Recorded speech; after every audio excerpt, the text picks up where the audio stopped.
Good morning student, welcome back to my channel study with Kajal. I hope आप लोग बिल्कुल अच्छे होंगे और अपनी तैयारी बिल्कुल अच्छे से कर रहे होंगे। तो उसी के साथ मैं जुड़ती हूँ आप लोगों के साथ नए टॉपिक को लेकर, वो है अफवाह तंत्र, जो कि ज्योग्राफी का प्रोपोजन पूरा करता है। ठीक, तो हम अपना क्लास स्टार्ट करते हैं और क्वेश्चन की रिवाइज करते हुए चलते हैं। तो हमारा पहला क्वेश्चन ये है, किसी नदी एवं उसकी सहायक नदियों द्वारा अपवाहित क्षेत्र को क्या कहते हैं? तो वो होता है हमारा अपवाह तंत्र यानी ड्रेनेज सिस्टम। भारत की सबसे बड़ी तथा लंबी नदी कौन सी है? तो वो है गंगा। ब्रह्मपुत्र किस प्रकार के ब्रह्मपुत्र नदी किस प्रकार के अपवाह तंत्र का उदाहरण है? वो है पूर्ववर्ती अपवाह तंत्र का। मानस किसकी सहायक नदी है? तो वो है ब्रह्मपुत्र। ब्रह्मपुत्र नदी तिब्बत में किस नाम से जानी जाती है? तो वो है सांगपो। बॉक्स में देख लेते हैं। ब्रह्मपुत्र नदी तिब्बत, भारत एवं बांग्लादेश से होकर प्रभावित होती है। ठीक, तो भागीरथी नदी का उद्गम कहाँ है? तो वो है हमारा गोमुख में। लेह सिंध नदी के किस तट पर अवस्थित है? दाएं तट पर।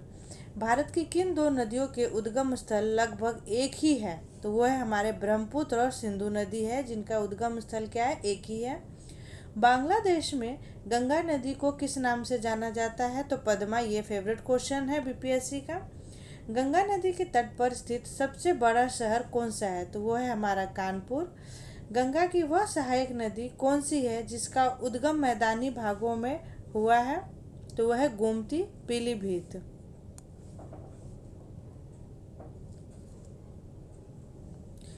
सो गाइस, ये है हमारे भारत का मैप, जो है प्रमुख नदियाँ एवं उसके बांध।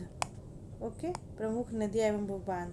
अब देखो यहाँ से क्या है, ये आप लोग को पता है, इधर कैलाश पर्वत है और यहाँ पे मानसरोवर झील है, जहाँ से क्या होती है? नदियाँ निकलती हैं, नदियों का उद्गम होता है, ये मानसरोवर झील है। ठीक, तो यहाँ से हमारा पहला क्या जा रहा है? सिंध नदी। देखो ये जो जा रहा है इसे सिंध नदी, हमारा लेह लद्दाख को होते हुए ऊपर की तरफ जाते हुए पंजाब में एंट्री करते हुए ये यहाँ पे आ जाती है।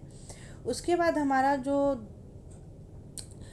क्या नाम है, बाकी फिर नदियाँ हैं, जो ये है व्यास नदी है, ये जो ऐसे जा रही है। फिर आते हैं सलाल प्रोजेक्ट, जो है इस नदी चेवाब नदी और चेनाब और झेलम नदी के ऊपर बना हुआ। तो ये सारे हमारे प्रमुख नदियाँ एवं बांध हैं। ठीक, उसके बाद देखो यहाँ पे है भाखड़ नांगल, जो है बांध, वो किस पे है? तो वो हमारा है ये है हमारे यमुना नदी। ओके, और ये नरोला है, गंगा नदी है, शारदा नदी है, जिसे काली नदी भी कहा जाता है। तो ये सारे हमारे अफवाह तंत्र है, यानी नदियां हैं, और ये उनके जो प्रोजेक्ट है उनके बारे में भी दिखाया गया है, जैसे राणा प्रताप सागर, गांधी सागर, मानसरोवर है, नर्मदा नदी है, तापी नदी है, गोदावरी नदी, प्रवरा है, कोयना, कृष्णा नदी है, नागा अर्जुन है, तुंगभद्रा नदी है, सारे ये सब पेन्नार है। ठीक, पेन्नार प्रोजेक्ट है। उसके बाद मेटूर है, कावेरी है नदी, ये सारे नदी है, उनकी यहाँ पे इसमें क्या है? प्रोजेक्ट भी दिया हुआ है। ठीक, तो हम अब आगे चलते हैं। गोदावरी नदी को दक्षिण भारत की गंगा या वृद्ध गंगा के नाम से भी जाना जाता है। गाइस, आप लोग ये चीज याद कर लेना कि दक्षिण भारत की अगर पूछती है तो वो है गोदावरी नदी। ठीक, और दक्षिण गंगा के बारे में पूछेगी तो सिर्फ दक्षिण गंगा, तो वो होगा हमारे कावेरी नदी। ठीक, सिंध, ब्रह्मपुत्र एवं सतलज नदियों का उद्गम कहाँ है? स्थल कहाँ है? तो वो है तिब्बत में। केदारनाथ से रुद्रप्रयाग के मध्य कौन सी नदी प्रभावित होती है? तो वो है मंदाकिनी। मंदाकिनी नदी किस जल प्रवाह अथवा मुख्य नदी से संबंधित है? तो वो है अलकनंदा। बद्रीनाथ का प्रसिद्ध मंदिर किस नदी के तट पर स्थित है? तो वो है अलकनंदा। यमुना नदी का उद्गम स्थल कहाँ है? तो वो है बंदरपूछ श्रेणी के यमुनोत्री हिमनद पे। दामोदर नदी किस नदी की सबसे बड़ी सहायक नदी है? तो वो है हुगली नदी। ठीक। हिमाचल प्रदेश से कौन सी प्रमुख नदियाँ प्रवाहित होती है? तो वो है चिनाब, रावी और सतलुज। सबसे अधिक मार्ग परिवर्तन करने वाली नदी कौन सी है? वो है कोसी नदी। ये बीपीएससी की सबसे फेवरेट क्वेश्चन है, ये जरूर मतलब आता ही आता है ये क्वेश्चन के बिना तो समझ ले क्वेश्चन पेपर ही नहीं बनता, तो ये क्वेश्चन जरूर आते हैं फ्रेंड। फिर आते हैं दामोदर नदी छोटा नागपुर पठार के पलामू जिले से निकलती है। पूर्व की ओर बहने वाली भारत की नदियों में से किस एक में निम्नावाली यानी डाउन वॉपिंग के कारण विमर्श घाटी यानी रिफ्ट वैली का निर्माण हुआ है? तो वह है दामोदर घाटी। रिफ्ट वैली यानी सपोज कीजिए ये कुछ स्थल है यहाँ पे, ये स्थल क्या हो गई है कि पहले स्थल थी एक बराबर थी, उसके बाद क्या हुई टूट के मतलब नीचे की तरफ धंस गई, तो यहाँ नीचे की तरफ जैसे यहाँ पे पहले स्थल थी, ठीक, तो अब क्या हुआ कि ये नीचे की तरफ धंस गई है नीचे की तरफ, तो ये इसी को हम भ्रंश घाटी यानी रिफ्ट वैली कहते हैं। जो कौन होता है? वो हमारा दामोदर नदी बहती है इस रिफ्ट वैली से। ओके। फिर आते हैं हमारे उत्तर प्रदेश एवं मध्य प्रदेश राज्यों में संयुक्त राजघाट नदी घाटी परियोजना किस नदी पर निर्मित की गई है? तो वो है बेतवा नदी पर।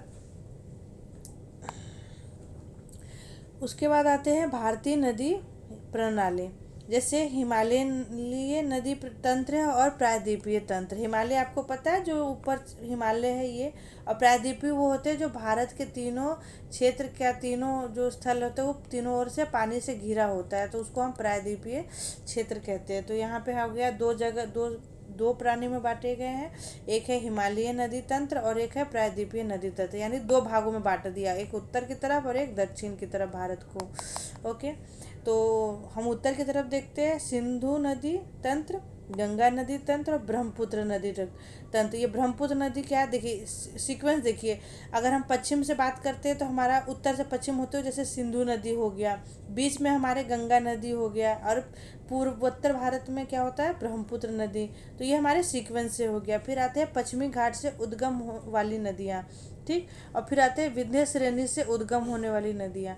अब उन दोनों में भी दो पार्ट, जैसे ये है ना हमारे प्रायद्वीपीय भारत है, तो यहाँ पे क्या है इसको भी ये तो ऊपर से तो हमारा हिमालय हो गया, अब इसमें भी दो पार्ट में ये हो गया कि ये पश्चिमी घाटी उद्गम है और यहाँ पे विंध्य श्रेणी वाला उद्गम वाली नदियाँ हैं।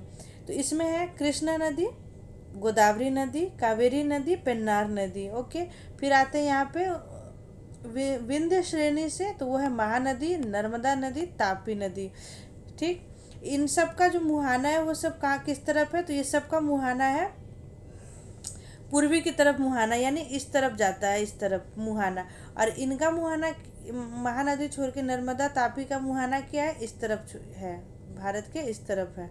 ठीक,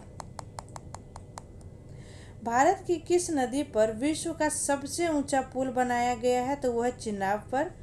नर्मदा एवं ताप्ती नदियाँ समुद्र में गिरते समय किस संरचना का निर्माण करती है? तो वह है ज्वारनदन मुख्य, जिसे हम एस्चुरी कहते हैं। भ्रंश घाटी से प्रभावित होने वाली दो प्रमुख नदियाँ कौन सी है? तो नर्मदा एवं ताप्ती, मैंने ऊपर बताया था। पश्चिमी वाहिनी नदी, ठीक, नर्मदा उत्तर में विंध्यमन पर्वत तथा दक्षिण में सतपुरा पर्वत के मध्य भ्रंश घाटी से होकर प्रभावित होती है। ये आपको नॉलेज के लिए है। अरब सागर में गिरने वाली दो प्रमुख नदियाँ कौन सी है? तो वो है नर्मदा एवं तापी। मैंने बताया था ना, नर्मदा और तापी क्या होता है पश्चिम की तरफ गिरती है, तो ये हम अरब सागर को कह सकते हैं। सोन तथा नर्मदा का उद्गम स्थल कहाँ है? तो अमरकंटक में। नर्मदा किस दिशा की ओर प्रभावित होती है? पश्चिम की ओर। लूनी नदी किस प्रकार के पर अपवाह का उदाहरण है? तो भूमि बंधित या अंतवाहिनी। बिहार में निर्मित त्रिवेणी नहर में किस नदी से पानी आता है? तो वो है गंडक। कपिला किस नदी की सहायक नदी है? कावेरी। नदियों की लंबाई के आरोही क्रम में गोदावरी, महानदी, नर्मदा एवं ताप्ती का सही अनुक्रम कौन सा है? तो है पहले गोदावरी आता है जो 1465 किलोमीटर उसका प्रवाह है, फिर आता है नर्मदा जो 1312 किलोमीटर तक बहती है, महानदी 851 किलोमीटर, एवं ताप्ती जो 724 किलोमीटर तक जाती है। दक्षिण भारत की नदियों में किसका जल ग्रहण क्षेत्र सर्वाधिक है? तो वो है गोदावरी। प्रायद्वीपीय भारत की नदियों में से कौन सी नदी सबसे लंबी है? तो वो है हमारी गोदावरी। हंगरी किस नदी की सहायक नदी है? तो तुंगभद्रा की है। श्रीनगर श्रीरंगपट्टनम, शिवसमुद्रम और श्रीरंगम नामक द्वीपों का निर्माण कौन सी नदी करती है? तो वो है कावेरी। कावेरी नदी का उद्गम स्थल कहाँ स्थित है? तो वो है ब्रह्मागिरी पहाड़ियों में स्थित है। ब्रह्मागिरी पहाड़ियों में स्थित है कावेरी। अब हम बॉक्स में देख लेते हैं। कावेरी नदी कर्नाटक, केरल, तमिलनाडु एवं पुदुचेरी राज्यों से होकर प्रभावित होती है। ये भी आप लोग याद कर लेना कि कावेरी नदी कहाँ से होकर जाती है? कर्नाटक, केरल, तमिलनाडु एवं पुदुचेरी। और दूसरा पॉइंट ये भी बनता है दोस्तों कि जो कर्नाटक और तमिलनाडु के बीच में क्या है, ये जो कावेरी नदी एक तरह से विवाद का सब्जेक्ट भी बना हुआ है, यानी विवाद का विषय बन चुकी है। मंदाकिनी नदी चौराबाड़ी ताल नामक झील से निकलती है तथा सोनप्रयाग में वासुकी गंगा से मिलती हुई आगे बढ़ती है। तो दोस्तों अब हम नेक्स्ट देखते हैं भारत की प्रमुख नदियाँ, मेजर रिवर्स ऑफ इंडिया। ठीक, अब यहाँ पे क्या है, नदियों के नाम है, ये उद्गम स्थल कहाँ से उनका उत्पत्ति होता है, और ये अन्य नदी सागर से संगम स्थल। ओके, और ये क्या है, ये सहायक नदियाँ हैं। ठीक, तो हम पहली बात करते हैं सिंधु नदी की, जो तिब्बत में मानसरोवर झील कैलाश पर्वत से निकलती है और ये कराची पाकिस्तान के निकट अरब सागर में जाके गिर जाती है। इसकी सहायक नदियाँ क्या है? सतलज, ब्यास, रावी, चेनाब, झेलम, सिंगी, जास्कर, गरवक, चू, श्योक, शिगार और गिलगित है। ठीक, ये इनकी सहायक नदियाँ हैं। फिर आती है सतलज नदी, मानसरोवर झील के निकट रकासताल झील से इसका उद्गम स्थान है और ये नदी सागर जो संगम स्थल है वो है कपूरथला के दक्षिण पश्चिम सिरे पर व्यास नदी में तथा मिठान कोट के निकट सिंधु में जाके ये मिल जाती है। और इसकी जो सहायक नदी है सिप्ती, वास्पा, व्यास। ठीक, फिर आते हैं झेलम नदी, शेषनाग झील, बेरीनाग झरना झील का ये कश्मीर उद्गम स्थल है। त्रिमू के निकट चिनाब नदी में है और इसका ये संगम स्थल, संगम मतलब जैसे जहाँ पे ये जाके मिल जाती है, सपोज ये मिल गई है तो ये हमारा क्या हो जाता है? संगम स्थल हो जाता है। ये संगम स्थल हो जाता है। ओके, तो ये हमारा संगम स्थल हुआ। और इसकी सहायक नदी कौन सी है? तो ये है किशनगंगा, लिदार, करवेश, पूंछ। फिर आते हैं चिनाब नदी,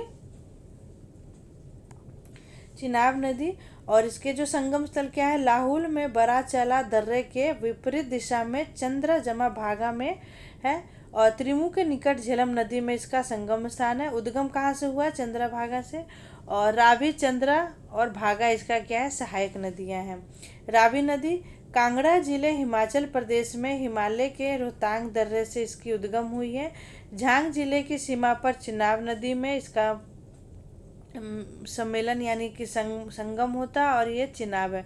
तो दोस्तों मैं अगर ये पूरी तरह से पढ़ाने जाऊँ तो ये बहुत लंबा वीडियो बना लेगा, तो आप इसको अच्छे से देख लीजिए। ये मैं इसको अच्छे से आपको थोड़ी देर के लिए इसको पॉज कर देती हूँ PDF को, ताकि आप लोग को इस अच्छे से आप इसको मतलब देख सके, पढ़ सके और समझ सके, या नोट कर ले, ये बहुत है। या फिर आप इसको क्या कर सकते हैं, एक छोटा सा चार्ट बना के आप इसको सामने भी रख सकते हैं, क्योंकि ये फ्यूचर में आपको काम आ सकते हैं।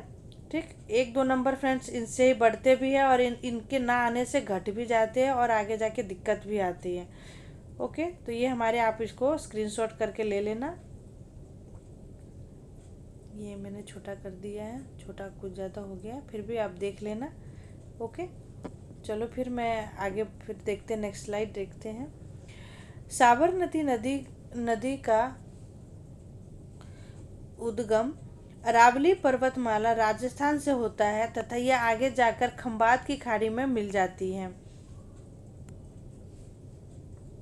भारत की कौन सी नदी कर्क रेखा को 2 बार काटती है? तो वो है माही, जो ऐसे करके यूं करके फिर ऐसे हो जाती है ये। तो ये हमारे यहाँ से कर्क रेखा गुजरती है, तो ये हमारी माही नदी है, राजस्थान। सॉरी, अधिकांशतः लवणीय नदी सैलिन रिवर किस अफवाह तंत्र का अंग है? बंगाल की खाड़ी। गंगा नदी पर निर्मित महात्मा गांधी सेतु किस राज्य में स्थित है? तो वो है बिहार, पटना। माही नदी मध्य प्रदेश से निकलकर खंबात की खाड़ी में गिरती है। इसका भी क्या है, खंबात की खाड़ी में ही, मतलब पश्चिम की तरफ इसका मुहाना है। विश्वास घाटी नदी की संज्ञा किस नदी को दी जाती है? तो हुगली नदी को। ठीक। संकोच नदी किन 2 राज्यों के मध्य सीमा बनाती है? असम एवं अरुणाचल प्रदेश। सतलज, व्यास, रावी, चिनाब, झेलम को किस नाम से जाना जाता है? तो पंचनद नदी के नाम से भी जाना जाता है। झेलम नदी का उद्गम किस स्थान से होता है? तो कश्मीर के वेरीनाग झरने से। हिमालयी नदियाँ 12 मासी होती है, जबकि प्रायद्वीपीय नदियों का प्रवाह मौसमी होता है। एडेन नहर किस नदी से निकाली गई है? तो वो है दामोदर नदी से। ओके। अब ये क्या है कि ये हमारे नदियों के किनारे स्थित प्रमुख नगर हैं। ठीक। तो हम इसको थोड़ा देख लेते हैं। जैसे नगर और नदी, लेह पे क्या है, सिंधु नदी है।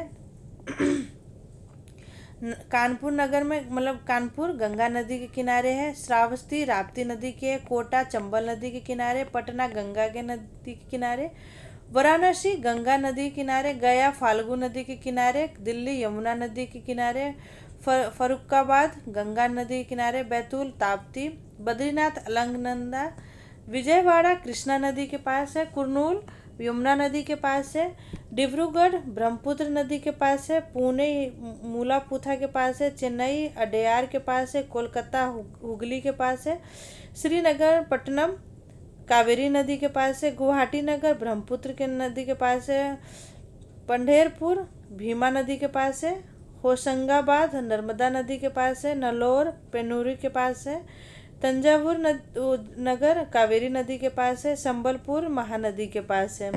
फिर आते हैं हैदराबाद, जो है हमारे यहाँ मूसी नदी के पास है, नासिक गोदावरी नदी के पास है, फतेहपुर गंगा नदी के पास है, सूरत तापी नदी के पास है, तिलैया बराकर के पास है, कटक महानदी के पास है, गोरखपुर राप्ती के पास है, इटावा यमुना नदी, मंगोल नेत्रवती, विदिशा बेतवा, प्रयागराज गंगा व यमुना, रुद्रप्रयाग मंदाकिनी व अलकनंदा, देवप्रयाग भागीरथी व अलकनंदा, जमशेदपुर स्वर्ण रेखा एवं खरकई। ये तो इम्पोर्टेंट है, ये तो क्वेश्चन पूछे ही जाते हैं, मोस्ट फ्रिक्वेंटली आस्किंग क्वेश्चन है। ठीक।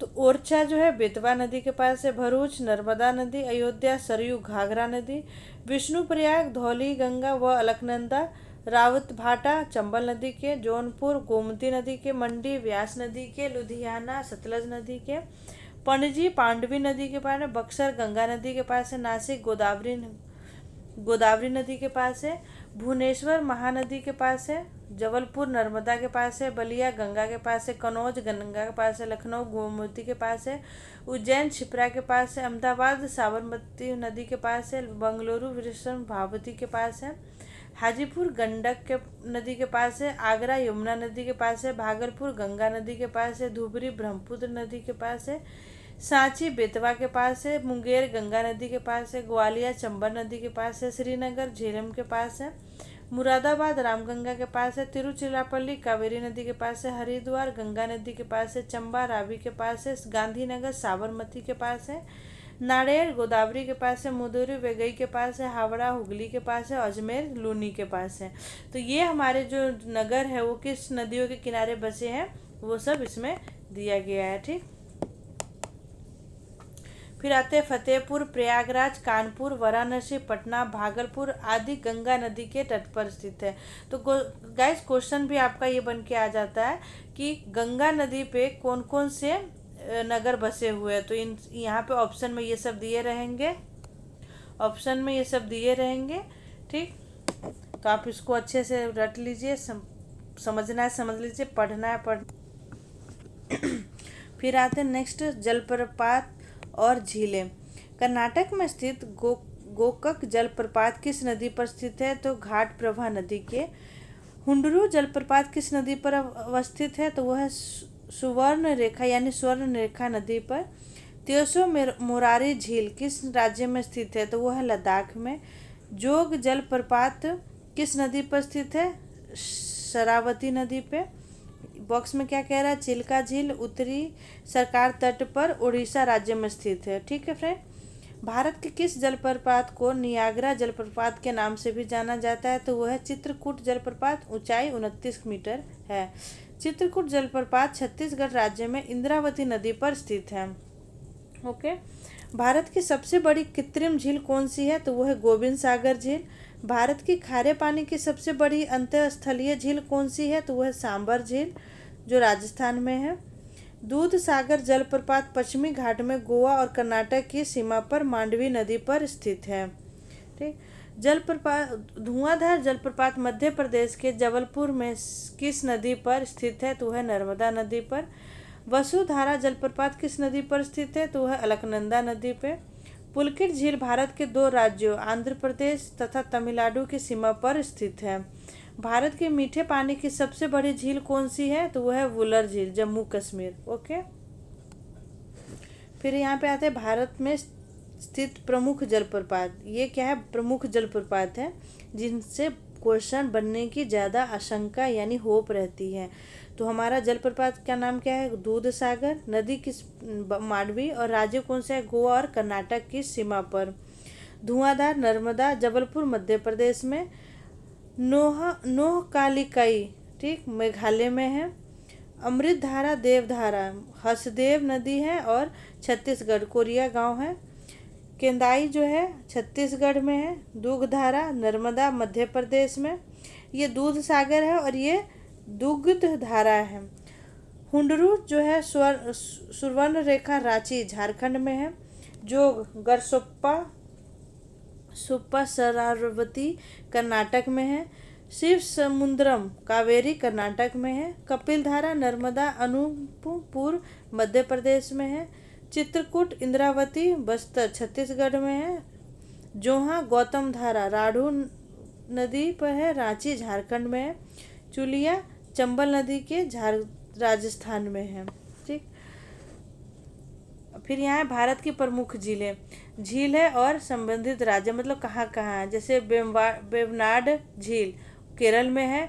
चिल्का झील उड़ीसा में है। रामसंबंध झील राजस्थान में है। पुलकित झील तमिलनाडु व आंध्र प्रदेश में है। सात ताल उत्तराखंड में है। अष्टमुडी केरल में है। फतेह सागर राजस्थान में है। डल जम्मू कश्मीर में है। शेषनाग भी जम्मू कश्मीर में है। लोकटक मणिपुर में है। सांभर राजस्थान में है। डिडवाना राजस्थान में है। राक्षताल वो उत्तराखंड में है। कोलेरू आंध्र प्रदेश में है। रूपकुंड उत्तराखंड में है। फुल्लर उत्तर प्रदेश में है। देवताल झील उत्तराखंड में है। हमीरसर झील गुजरात में है। उदय सागर झील राजस्थान में है। नागिन झील जम्मू कश्मीर में है। लोनार झील महाराष्ट्र में है। पेरियार झील केरल में है। सूरजकुंड झील हरियाणा में है। जैसमंद राजस्थान में है। वुलर झील जम्मू कश्मीर है। मानसबल जम्मू कश्मीर है और हुसैन तेलंगाना है। महाराष्ट्र में स्थित लोनार झील ज्वालामुखी क्रिया से निर्मित क्रेटर झील का एक उदाहरण है। ओके गाइस, तो हम अब नेक्स्ट चलते हैं। जल संसाधन सिंचाई एवं नहरें water resources irrigation and canal.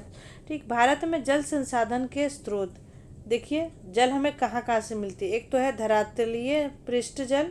ठीक। फिर आते हैं भूमिगत जल भौम जल जिसे कहते हैं। वायुमंडलीय जल और एक होता है महासागरीय जल। तो ये हमारे क्या है? स्रोत है जहाँ से हम जल प्राप्त करते हैं। सिंचित क्षेत्रफल की दृष्टि से भारत का विश्व में कौन सा स्थान है? तो वो है प्रथम स्थान। भारत के किस राज्य में सर्वाधिक सिंचाई नलकूपों द्वारा होती है? तो वह उत्तर प्रदेश में। आधुनिक सिंचाई प्रणाली का जनक महान सिविल इंजीनियर मोक्ष गुंडम विश्वेश्वरैया को माना जाता है। क्षेत्रफल की दृष्टि से शीर्ष 3 तालाब सिंचित राज्य क्रमशः कौन से हैं? तो वह है तमिलनाडु, आंध्र प्रदेश एवं मध्य प्रदेश। भारत में नहर प्रणाली की संकल्पना किसने प्रस्तुत की थी? तो वो है दिनशो जे दस्तूर ने। भारत में सिंचाई के मुख्य साधन क्या है? तो वह है कुआं व नलकूप। सरहिंद नहर किस नदी से निकाली गई है? तो वह है सतलज नदी से। विश्व जल दिवस 22 मार्च तथा राष्ट्रीय जल दिवस 14 अप्रैल को मनाया जाता है। यह डेट जरूर याद कर लीजिएगा आप लोग। सर्वाधिक सिंचित क्षेत्रफल वाले 5 राज्यों का सही क्रम क्या है? तो वो है उत्तर प्रदेश, राजस्थान, पंजाब, मध्य प्रदेश एवं आंध्र प्रदेश। ओके। हरियाली योजना किस से संबंधित है? तो वो है जल संभर के विकास से। फिर आता है इंदिरा गांधी नहर का निर्माण किस वर्ष प्रारंभ हुआ था? तो वर्ष 1958 में। फरक्का नहर की जलवहन क्षमता कितनी है? तो वह है 40,000 क्यूसेक। विश्व की सबसे पुरानी व विकसित नहर व्यवस्था भारत में गंग नहर यानी गंगा नहर है। गंग नहर का निर्माण किस वर्ष हुआ था? तो वर्ष 1927 में। सारण सिंचाई नहर किस नदी से निकाली गई है? तो गंगट नदी से। भारत की सिंचाई परियोजनाओं के प्रकार हम कुछ तथ्य पढ़ लेते हैं। लघु सिंचाई परियोजनाएं, इस सिंचाई परियोजना के अंतर्गत 2000 हेक्टेयर से कम क्षेत्र की सिंचाई होती है। इसके अंतर्गत कुआं, नलकूप, डीजल पंप सेट, तालाब, ड्रिप सिंचाई, स्प्रिंकलर आदि शामिल किए जाते हैं। भारत के लगभग 62% सिंचाई आवश्यकताओं की पूर्ति लघु सिंचाई परियोजनाओं से होती है। देश में लघु सिंचाई के बढ़ते महत्व को देखते हुए वर्ष 2006 से संचालित लघु सिंचाई योजना को वर्ष 2010 में राष्ट्रीय लघु सूक्ष्म सिंचाई मिशन के रूप में परिवर्तन कर दिया। फिर हमारा नेक्स्ट आता है दिया गया मध्यम सिंचाई परियोजना।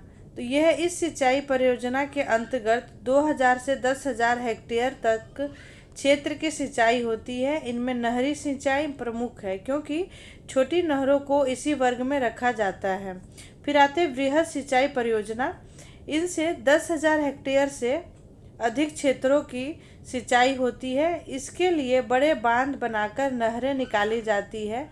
सामान्यतः इसमें बड़ी नहरों एवं बहुउद्देशीय नदी घाटी परियोजनाओं को शामिल किया गया है। बड़ी व मध्य परियोजनाओं से देश की 38% सिंचाई आवश्यकताओं की पूर्ति होती है। जल के साथ उर्वरकों को भी मिलाकर संपन्न सिंचाई कहलाती है फर्टिगेशन। ठीक है। फिर आते हैं हमारे इसमें इस बॉक्स के तथ्य के बारे में पढ़ते हैं। जल संभर विकास के लाभ। पीने और सिंचाई के लिए जल की आपूर्ति, जैव विविधता में वृद्धि, जल भराव में कमी और मृदा की लवणता का ह्रास, कृषि उत्पादन और उत्पादकता में वृद्धि, वनों के टकराव में कमी, जीवन स्तर में सुधार, रोजगार में वृद्धि। भारत में सिंचाई का मुख्य स्रोत है नलकूप। इसके पश्चात सर्वाधिक सिंचाई नहरों और तालाबों द्वारा की जाती है। ओके गाइस, अब हमारा नेक्स्ट टॉपिक आ जाता है बहुउद्देशीय नदी घाटी परियोजना। भाखड़ा नांगल बांध का निर्माण किस नदी पर हुआ है? तो वो है सतलज नदी पे। भाखड़ा नांगल किन राज्यों की एक संयुक्त परियोजना है? तो वह है हरियाणा, पंजाब व राजस्थान की। सरदार सरोवर परियोजना से लाभान्वित होने वाले राज्य कौन से हैं? तो वो है गुजरात, महाराष्ट्र, मध्य प्रदेश एवं राजस्थान।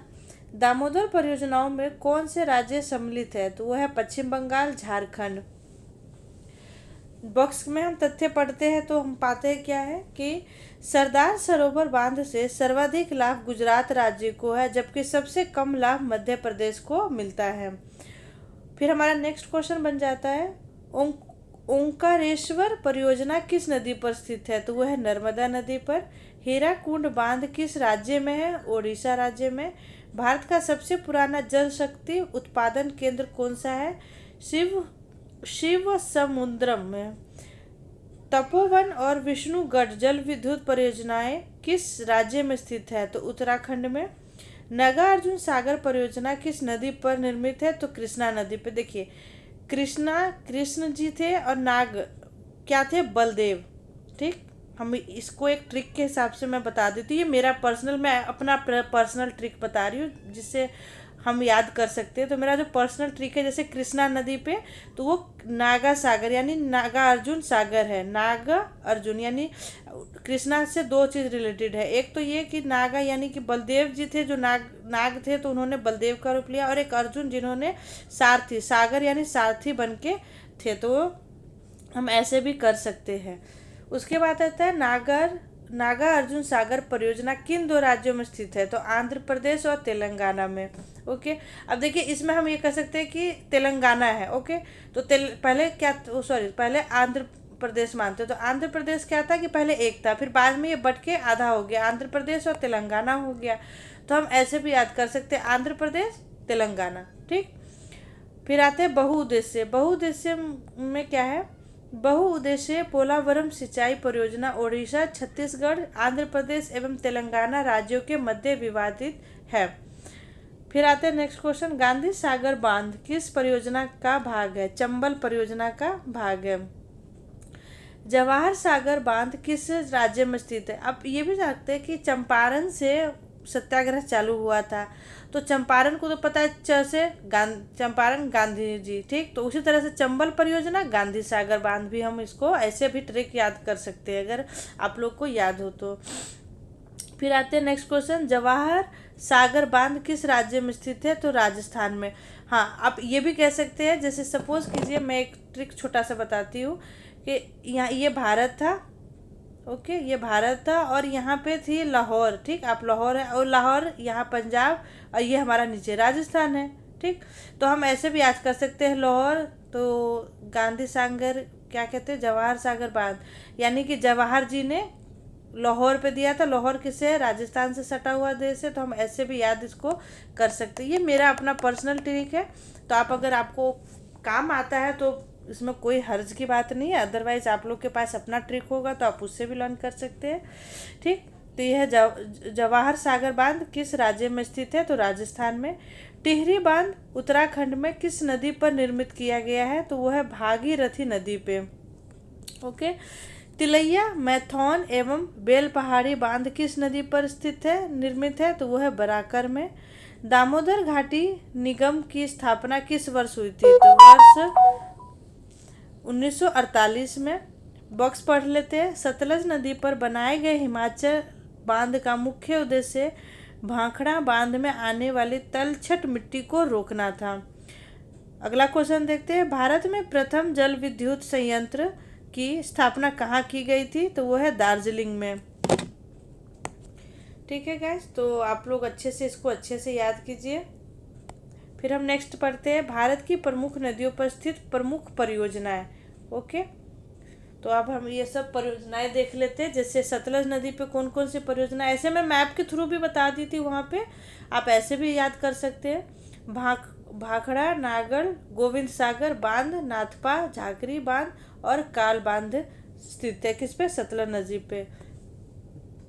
झेलम नदी, किशनगंगा, तुलबुल परियोजना। चिनाब नदी पे सलाल बांध, दुलहस्ती, अस्किनी बांध और बगलिहार है। ठीक, रावी नदी पे थीन बांध, चेमोरा परियोजना। व्यास नदी पे पोंग व हरिक्के बांध। गंगा नदी टिहरी बांध और भागीरथी फरक्का बांध। यमुना नदी लखवर व्यासी बांध। रामगंगा नदी कालागढ़ बांध, रामगंगा परियोजना भी नाम से भी जाना जाता है। घाघरा नदी घाघरा बांध। शारदा नदी शारदा बांध। गंडक नदी त्रिवेणी के पास बैराज। कोसी नदी कोसी परियोजना। चंबल नदी गांधी सागर, राणा प्रताप सागर एवं जवाहर सागर राजस्थान। बेतवा नदी माता टीला बांध और राजघाट बांध। सोन नदी डेहरी में सिंचाई, बरास बांध, सागर बांध। दामोदर नदी पंचेतिल, तिलैया, कोनार, अय्यर वर्गों में बांध, मैथान। ठीक, तो ये सारे क्या है? बांध है। इस सबको आप अच्छे से याद कर लीजिए। नर्मदा में महेश्वर बांध, इंदिरा गांधी सागर बांध, अंकलेश्वर बांध, सरदार सरोवर बांध। ये बहुत इंपॉर्टेंट क्वेश्चन होता है। देखिए मोस्ट इंपॉर्टेंट पूछे जाने वाले जो थे, एक तो ये नर्मदा नदी आ जाती है, कावेरी नदी आ जाती है, गोदावरी, कृष्णा, इनसे कुछ ज़्यादा मतलब हाल के एग्ज़ाम में मैं इन सबको कुछ ज़्यादा देखती हूँ। तो इन सबको आप अच्छे से याद कर लीजिए। ताप्ती नदी, काकरा पार बांध, उकाई बांध, महानदी हीराकुंड, तिरपाड़ा और बरोज बांध, महानदी वनकवोरी बांध और कदाना बांध है। ठीक। पंचेश्वर परियोजना भारत नेपाल का संयुक्त उपकरण है। यह उत्तराखंड के पिथौरागढ़ जिले में काली नदी पर निर्मित की जाएगी। अभी इसकी बात चल रही है कि यह निर्मित होगी या अब करंट में तो नहीं पता, लेकिन ये हाल ही के 24 का ही है, तो अभी होने वाला था ये इसमें जो है ना फ्रेंड, मैं बता दूं, इसमें आपके अक्टूबर तक के जितने भी करंट अफेयर भी है ना, वो भी इसमें इंक्लूडेड है। तो अगर आप अक्टूबर नवंबर तक का इसमें इंक्लूडेड है, तो आपको अक्टूबर नवंबर तक का टेंशन नहीं लेना है, प्रीवियस ईयर के जितने भी करंट अफेयर है। तो ठीक, फिर हम पढ़ते हैं नेक्स्ट टॉपिक। भारत एवं उसके पड़ोसी देशों के बीच प्रमुख नदी समझौते। तो ये क्या है, ये प्रमुख जैसे संधि समझौते हो गए, संबंधित देश है जैसे शारदा, महाकाली, ठीक, नेपाल से संबंधित है, कोसी भी नेपाल से है, गंडक भी नेपाल से, गंगा बांग्लादेश से है, सिंधु ये सब क्या है पाकिस्तान से है। तो ये सब क्या है, समझौते हैं। पता है फ्रेंड्स, क्वेश्चन कैसे बन के आ सकते हैं, आपको ना बगल में क्या देते हैं, ये नाम दे देंगे, जैसे कोसी हो गया, गंडक हो गया, गंगा हो गया। तो यहाँ पे ना ये भी पूछेंगे कि ये जो संबंध किससे है, और अगर और टफ बनाना होता है तो उस समय जो हमारे देश के प्रधानमंत्री रहते हैं, चाहे प्रधानमंत्री हो गए, चाहे मतलब मेन तो प्रधानमंत्री होते हैं, क्योंकि देश से रिलेटेड है, तो ऑब्वियस सी बात है यहाँ पे प्रधानमंत्री ही मतलब पीएम ही की ही इम्पोर्टेंस होती है।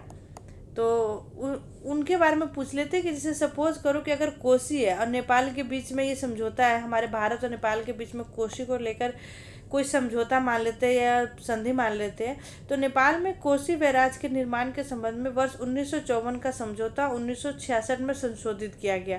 तो अब देखो 1954 में हमारे प्रधानमंत्री कौन थे, ऐसे भी पूछे जा सकते हैं, तो आप इसको अच्छे से याद कर लीजिए।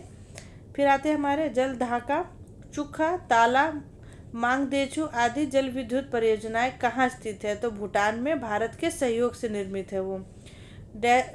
बॉक्स देख लेते हैं। महाकाली संधि भारत और नेपाल के मध्य वर्ष 1996 में हुई थी। ठीक। फिर आते हैं तेलुगु गंगा परियोजना किन राज्यों की संयुक्त परियोजना है। तो तमिलनाडु, आंध्र प्रदेश तथा कर्नाटक। देखो आंध्र प्रदेश और तमिलनाडु बहुत, क्योंकि सेम थे ना, अब ना बट अलग हो गए राज्य, तो पहले तो सेम थे, तो ये दोनों जरूर होते हैं कि आपस में ये लोग आते ही आते हैं, और कर्नाटक हमारा जुड़ जाता है। मयूर राक्षी परियोजना किस राज्य में स्थित है। तो पश्चिम बंगाल में। कालपोंग जल विद्युत परियोजना कहाँ अवस्थित है। तो अंडमान एवं निकोबार द्वीप समूह में। बॉक्स पढ़ लेते हैं। जवाहरलाल नेहरू ने बहुउद्देशीय नदी घाटी परियोजनाओं को आधुनिक भारत के मंदिर की संज्ञा दी थी। ये आपका क्वेश्चन पूछा गया हुआ है। ठीक। अलमट्टी बांध किस नदी पर स्थित है। तो वो है कृष्णा नदी पे। किशन गंगा परियोजना किस राज्य में स्थित है। तो जम्मू कश्मीर में। मेजा बांध राजस्थान का निर्माण किस नदी पर हुआ है। तो कोठारी नदी पर। बगलीहार पन विद्युत परियोजना किस राज्य में स्थित है। तो जम्मू कश्मीर में।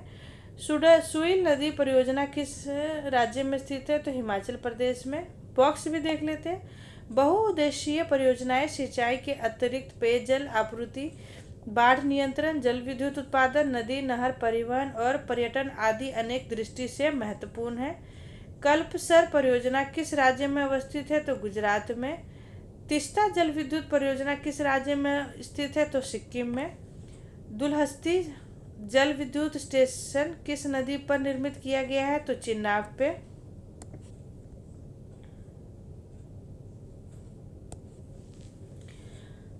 बॉक्स पढ़ते हैं। तुंगभद्रा परियोजना आंध्र प्रदेश कर्नाटक की संयुक्त परियोजना है जो मल्लपुरम के निकट तुंगभद्रा नदी कृष्णा की सहायक पर स्थित है। यह दक्षिण भारत की सबसे बड़ी बहुउद्देशीय नदी घाटी परियोजना है। ठीक। कावेरी नदी के जल बंटवारे का विवाद किन राज्यों के मध्य है? तो तमिलनाडु, कर्नाटक, केरल तथा पुडुचेरी। बताइए, 4 नदी के बीच में हो गया है, राज्य में हो गया है। हम प्रधानमंत्री कृषि सिंचाई योजना के बारे में पढ़ते हैं। यह योजना वर्ष 2015 में प्रारंभ हुई थी। इस योजना को वर्ष 2025 से 26 तक विस्तारित कर दिया गया है।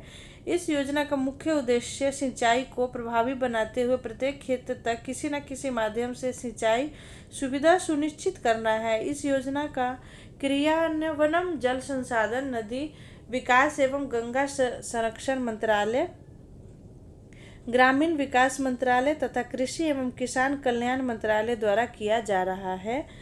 उसके बाद हम पढ़ते हैं, भारत में सबसे पुराना जल विद्युत स्टेशन कौन सा है? तो सिद्रापोंग असम में है।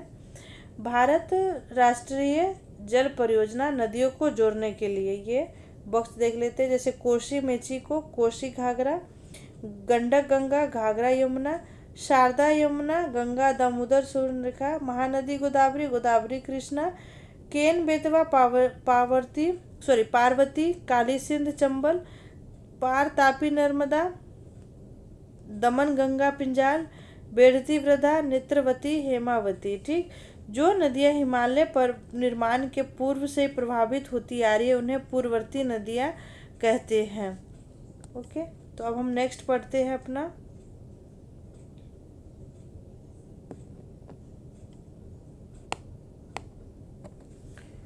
तो आगे के लिए हम कल छोड़ देते, इसको हम कल पढ़ेंगे। ठीक, इतना ही करते हैं। और उसके बाद आपको अगर ये सब्जेक्ट अच्छा लगा हो तो प्लीज़ चैनल को लाइक, सब्सक्राइब और कमेंट करना, और बेल आइकन दबाना मत भूलें ताकि आपको अपडेट्स आगे मिलती रहे। किसी भी बीपीएससी एग्ज़ाम टीआर के लिए बेस्ट है, तो आप लोग प्लीज़ इस चैनल पे बने रहिएगा। धन्यवाद, थैंक यू, बाय बाय।